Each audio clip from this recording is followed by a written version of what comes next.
Merci beaucoup à Mohamed Jean Diop. Invité RFM Soir, Cheikh Mbaw, bonsoir. Bonsoir, Sabah. Vous êtes le directeur exécutif de la COSIDEP, Coalition des organisations en synergie pour la défense de l'éducation publique. On va commencer par les résultats provisoires du baccalauréat qui sont connus déjà avec 48,72% de réussite. Alors, on note une tendance baissière par rapport aux années précédentes. Quelle appréciation vous en faites? Mais Sabah, je voudrais, avec votre permission, commencer par souhaiter un excellent Ashura à la communauté islamique, mais prier aussi pour un Sénégal de paix, de prospérité, de communion. Nous en avons besoin. Des enfants et des jeunes qui soient mieux protégés, qui soient plus éclairés et qui puissent être mieux orientés.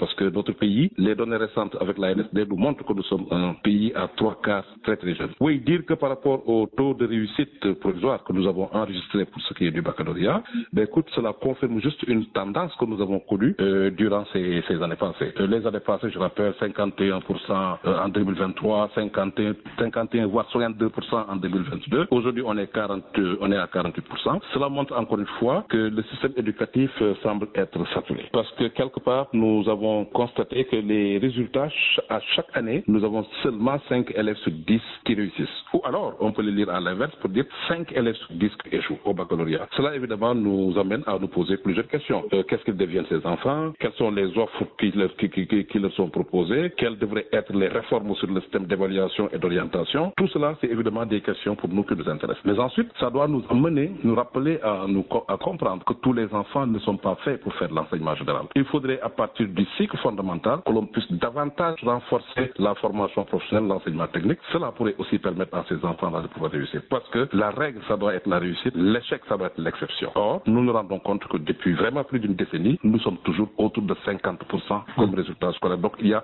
beaucoup de questions à se poser en lien avec les normes de qualité, en lien aussi avec les dispositifs d'orientation, d'évaluation, de soutien communautaire. Donc, tout cela fait évidemment que la problématique de la performance ou de la réussite en interne devrait être une problématique à maîtriser. On a une tendance baissière, on l'a dit, mais également aussi du côté des mentions, il y a une hausse par rapport à l'année dernière. Cette année-ci, c'est 9450 et l'année dernière, c'était 8784.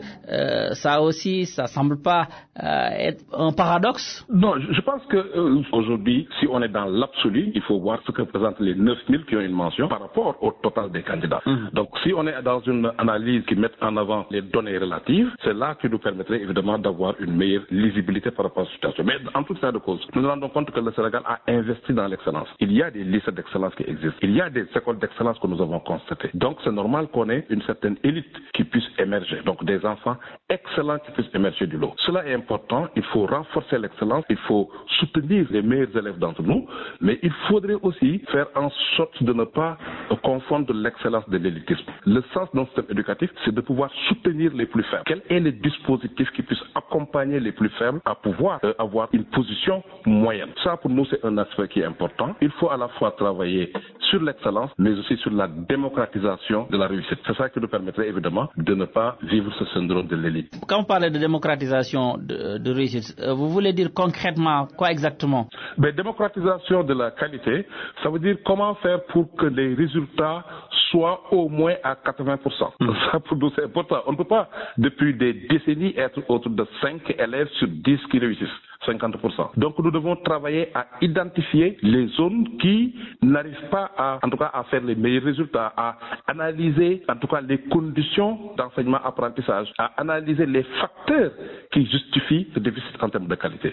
Donc comment faire pour avoir par exemple des classes qui ne soient pas pléthoriques, pour que les enseignants puissent enseigner chaque élève, parce que chaque élève a du talent, mais chaque élève a sa particularité, a sa spécificité, a ses besoins spécifiques. Donc si nous avons des classes pléthoriques, nous ne feront jamais les résultats qu'il faut. Allez regarder ce que se passe ailleurs. Dans les pays qui sont cités en exemple, qui sont autour de 90-95%, c'est parce que le premier élément de qualité, c'est la taille de la classe. Ici, nous avons des classes pléthoriques. L'enseignant est obligé obligé d'enseigner la classe et de ne pas enseigner l'élève, de ne pas soutenir, accompagner l'élève. Ça, pour nous, c'est un aspect qui est important. L'autre aspect qui est important en parlant de démocratisation de la qualité, c'est de voir quel est le dispositif de soutien des zones les plus vulnérables. Nous le savons, les zones qui sont frontalières, les zones qui sont dans les îles, par exemple, des zones qui sont dans le monde rural, c'est là où il y a plus d'abris provisoires, c'est là où il y a moins de conditions de sécurité et en tout cas de calme, de sérénité qui permettent de faire des résultats. Donc comment faire pour aussi soutenir les enseignants en termes aussi d'encadrement, de renforcement. Ça, pour nous, c'est un élément qui est essentiel. Les dispositifs d'orientation, il y a des élèves qui ont échoué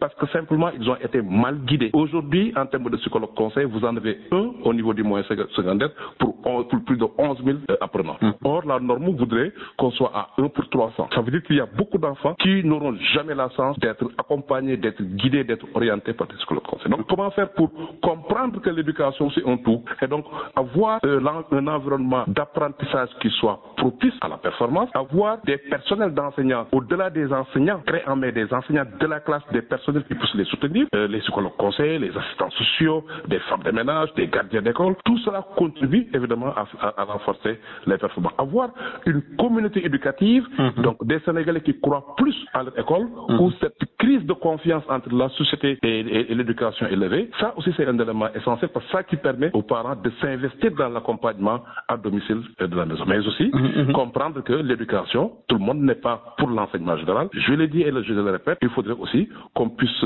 encourager d'autres filières qui puissent capter d'autres talents et faire évidemment faire en sorte qu'ils réussissent. Ça, si nous ne le faisons pas, évidemment que nous allons continuer à naviguer entre 48%, 52% pendant encore des décennies. Donc il faut trouver une solution beaucoup plus profonde en interrogeant les causes profondes. D'accord. Cheikh Mbow, avant de parler de l'organisation de manière générale, mais arrêtons un peu quand même sur l'Académie de Dakar qui est encore classée première. Quel est votre point de vue par rapport à cela? Écoute, notre point de vue, c'est déjà de les encourager, tous les leaders qui sont dans l'académie, que ce soit l'inspecteur d'académie que nous connaissons bien, ses collaborateurs, les enseignants qui sont dans la zone, c'est de les encourager. Parce que justement, c'est des modèles qu'il nous faut aujourd'hui investir. Aujourd'hui, si nous voulons démocratiser la qualité, vous me l'aviez demandé, il faudrait qu'on puisse nous inspirer sur ces modèles de réussite. Dans l'Académie de Dakar, vous avez constaté qu'il y a des écoles d'excellence. Des écoles qui, en termes d'effectifs, ont des effectifs encore plus maîtrisés. Même le privé d'excellence est dans l'Académie de Dakar de manière générale. Donc, ceci peut expliquer cela. Et ça, c'est un élément. Mais il faut rappeler que pendant longtemps encore, nous avions Matam qui était dans l'autre extrémité, qui arrivait toujours à être premier au baccalauréat. Cette année, elle est deuxième. Deuxième. Donc, ça veut dire que Matam se maintient encore dans ce peloton de tête. Donc, ça, c'est un aspect qui est aussi, pour nous, intéressant dans la mesure où, à Matam, c'est là où on avait constaté qu'il y avait de jeunes professeurs, de jeunes enseignants, donc des gens qui étaient affectés de manière fraîchement. Mais c'est là où il y avait aussi un taux de départ important. Et malgré cela, ils arrivaient à faire de bons résultats. Donc, pour nous, ce qui est essentiel, c'est de nous dire que quand nous constatons qu'il y a des zones, des lycées qui excellent, il nous faut apprendre de ce qui justifie leur excellence. C'est certainement la taille de la classe. C'est certainement les conditions d'apprentissage en termes de normes. C'est certainement les dispositifs de motivation des enseignants. C'est certainement les possibilités qu'ils ont par rapport même aux nouveaux médias, à l'Internet. Donc, parce que nous le savons, le savoir est là maintenant. Il faut juste avoir les outils et les instruments pour accéder au savoir. Donc, ils ont des possibilités que d'autres zones n'ont pas. Ça peut être évidemment une des explications. Donc, au total, nous devons apprendre de ce qui justifie la performance dans ces zones, que ce soit Dakar ou Matam, pour pouvoir l'appliquer dans d'autres zones, parce que nous avons une forte sensibilité pour les zones et les jeunes les plus vulnérables. L'éducation, ça doit être un ascenseur social, un régulateur social. L'éducation, ce n'est pas fait seulement pour les excellents. Il faudrait qu'on donne la chance, qu'on accompagne tous les enfants et qu'on soit persuadé que tous les enfants ont du talent et que la règle devrait être la réussite, l'échec l'exception. Alors, Cheikh Mbow, directeur exécutif de la COSYDEP, j'aimerais avoir votre point de vue sur l'organisation de manière générale, parce que cette année-ci, on peut le dire, c'est un peu spécial avec beaucoup de cas de fraude qu'on a notés, de tricherie à Dakar, Kanel, Dara, Goudomp.